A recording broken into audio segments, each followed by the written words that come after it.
जीवन की सबसे मूल्यवान अगर कोई आयु अवस्था होती है जिस पर पूरा जीवन टिकता है, उसको कहते किशोर आयु, किशोर अवस्था। जन्म से लेके आगे तक 7-7 वर्ष के परिवर्तन के जीवन में शरीर में चक्कर बदलते हैं। जन्म से लेकर 7 वर्ष तक का बालक, उसको कहते हैं शिशु। शिशु से ही शूशु बना है, जो शूशु करे वो शिशु है। जन्म से 7 वर्ष तक शिशु, 7 वर्ष से 14 वर्ष तक की आयु बाल शाखाएं, बाल मंदिर, बाल विद्यालय, बालक जिसको बोलते हैं, बाल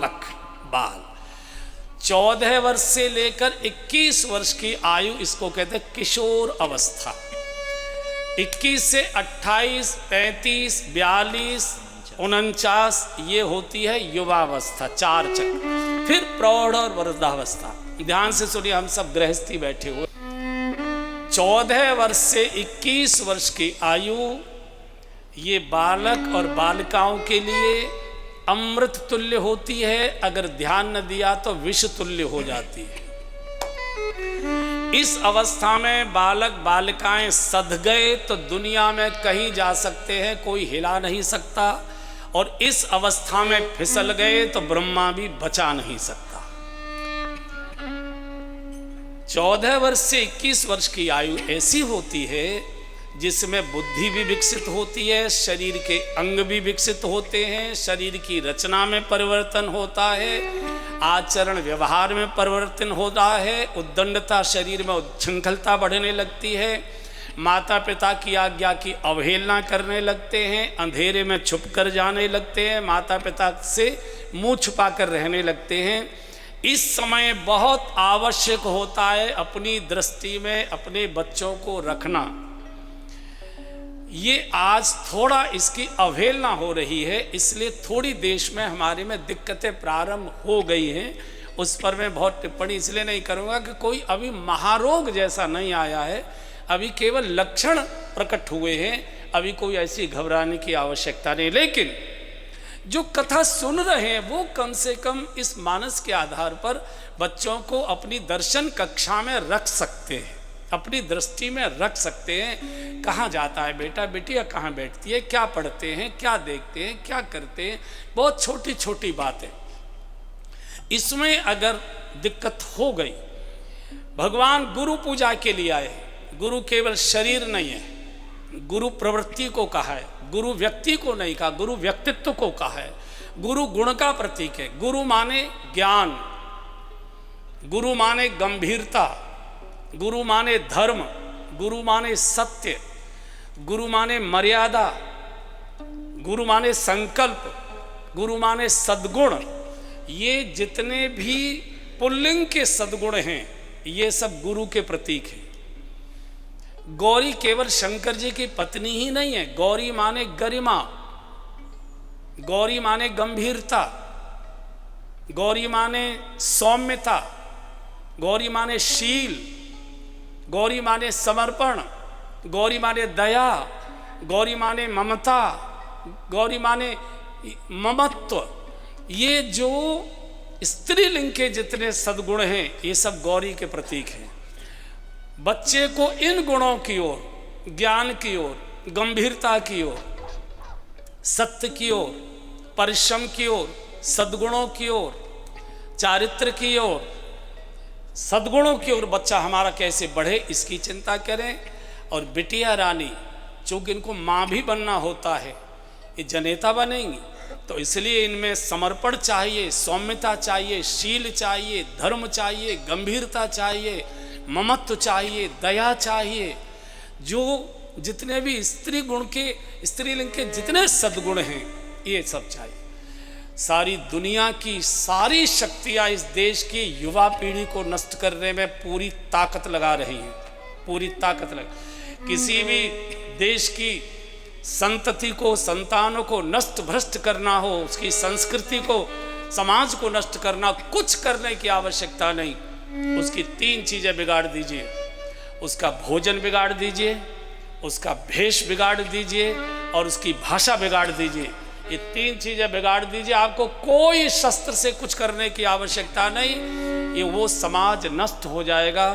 बंधु और बहनों, बहुत विनम्रता से मैं बोल रहा हूं कि तीनों पर भयानक आक्रमण हो चुका है। अपना भोजन करने को हम तैयार नहीं, अपना भेष धारण करने को तैयार नहीं, और अपनी भाषा बोलने को तैयार नहीं। हमारा तीनों जा रहा। ठीक है, धनोपार्जन के लिए, ऊंचा उठने के लिए सभी भाषाएं सीखना आवश्यक होता है। चूँकि टेक्निकल भाषा अंग्रेजी है, विश्व की भाषा शायद आज अंग्रेजी हो चुकी है, और वर्तमान की शिक्षा अंग्रेजी में है, इसलिए उसको लेना, उसमें कोई दो मत नहीं है। लेकिन अपनी भाषा, अपने भोजन, अपने भेष के प्रति भी गौरव चाहिए, अपने उसके प्रति भी सम्मान का भाव चाहिए। भोजन पर कोई टिप्पणी नहीं करूँगा, भेष को तो भगवान ही बचाए। इतने बड़े बड़े करोड़पति अरबपति परिवारों के बेटे बेटियां चिथड़े पहन के घूम रहे हैं, कंजड़ों की तरह, जैसे कोई हॉस्पिटल से पागल भिक्षुक निकल के आ जाता है। चीरें लटक रही हैं, पैंटें फट रही, घिसट रही हैं। बिल्कुल ऐसा लगता है पता नहीं कुत्तों को भी क्या हो गया। मैंने एक बार कुत्तों से पूछा, तुम क्यों नहीं बोलते? बोलो कहाँ तक बोले, कहाँ तक बोलो, जिधर देखो वही दिखाई दे रहा है। भेष सौम्य चाहिए, शालीन चाहिए, सभ्य चाहिए। हमारे भीतर के गौरव, वो संस्कृति के गौरव को प्रकट करने वाली भाषा चाहिए, वो भेष चाहिए। देखते ही मन करे कि हाँ, कोई सभ्य परिवार का बालक है, कोई सभ्य संस्कृत परिवार का बच्चा है। एकदम तो क्या बोले, कुछ बोलना बहुत कठिन होता है। जितना बच सकते हैं उतना बचाइए, उतना बचाइए। कम से कम मैं पैंट आदि का विरोधी नहीं हूं। देखो, समय के अनुसार वस्त्र पहने जाते हैं। दौड़ धूप की जिंदगी है, मशीनी जिंदगी है, इसमें अब धोती कुर्ता चलेंगे नहीं। धोती बांधनी भी नहीं आती, धोतियाँ बनना भी बंद हो गई हैं पुरुषों की तो, और मशीनी जिंदगी दौड़ धूप है, उसमें बहुत कठिन है। तो पजामा पैंट चलेगा, और ज़्यादा तंग, उससे और अच्छी चाल चल जाते हैं जो शरीर को जरा कसने वाले वस्त्र, कोई मुझे उसमें आपत्ति नहीं है, मैं कहीं उसका विरोधी नहीं। लेकिन 3-4 बार आप अपना भारतीय वेश पहने, जो आपका वेश है, जिस प्रदेश के आप हैं, जिस सभ्यता संस्कृति में आपका जन्म हुआ, उसका। कब? एक तो जब आप दिवाली पूजन करें तो अपना वेश पहन कर करें, जो भी आपका वेश है, धोती है, साड़ी है, जो आपका वेश है। पंजाब के लोग हैं तो वो सलवार कुर्ता माताएं पहनती हैं, वो पहन सकते हैं, उसमें कोई।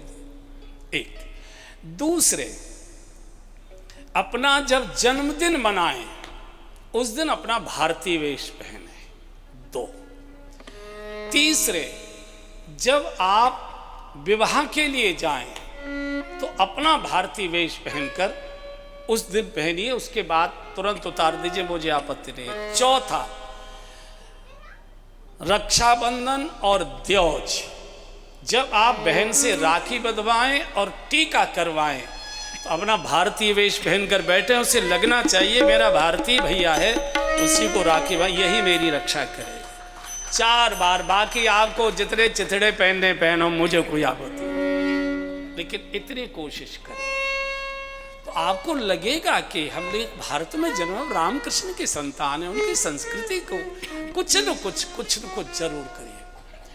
आज थोड़ा सा भाषा बिगड़ रही है, पुरुष स्त्रीण हो रहा है और बेटियां पुरुष जैसी हो रही है, इसमें भी मुझे कोई आपत्ति नहीं है। कोई पैंट शर्ट पहनकर स्त्री कोई वीरांगना हो जाएगी, आवश्यक नहीं है। ये जो वीरांगना का भाव होता है, हृदय का होता है, वेश का नहीं होता है, स्वरूप का नहीं होता है, स्वभाव का होता है। अंदर से अगर दुर्गुणों में नहीं घिरे हैं तो कोई वेश पहन ले, आपको कोई हिम्मत नहीं कर सकता छेड़छाड़ करने की। कहीं ना कहीं हमारी ही अंदर कमजोरी होती है, तो ऐसा वेश न पहने जो थोड़ा सा हमको भी संकटग्रस्त करे। और स्त्री पूर्ण स्त्री चाहिए, स्त्री मर्दानी स्त्री। हाँ, एक आधा लक्ष्मीबाई की हम कविताएं गा लेते हैं, खूब बड़ी मर्दानी, वो तो झांसी वाली रानी थी, ठीक है, उनके स्टैचू बना देंगे, तलवार हाथ में लेंगे, लेकिन स्त्री के हाथ में तलवार नहीं चाहिए, लाठी नहीं चाहिए, शस्त्र नहीं चाहिए, उसके हाथ में शास्त्र चाहिए, गीता चाहिए, रामायण चाहिए, धर्म ग्रंथ चाहिए, मर्यादा चाहिए, संस्कृति चाहिए। उसके होठों पर क्रोध की गालियां नहीं चाहिए, करुणा के, प्रेम के, दया के शब्द चाहिए। स्त्री पूर्ण स्त्री चाहिए और पुरुष भी पूर्ण पुरुष चाहिए। आजकल मैं देखता हूं साधु भी अपने बाल घुंघराले करवा रहे हैं, डाई करा रहे हैं, क्रीम पाउडर लगाए, लिपस्टिक लगाने लगे। कथावाचक कई मुझे कोई कह रहा था लिपस्टिक लगा रहे, नहीं, पुरुष पूर्ण पुरुष चाहिए, स्त्री पूर्ण स्त्री चाहिए। ये राम का देश है, ये कृष्ण का देश है।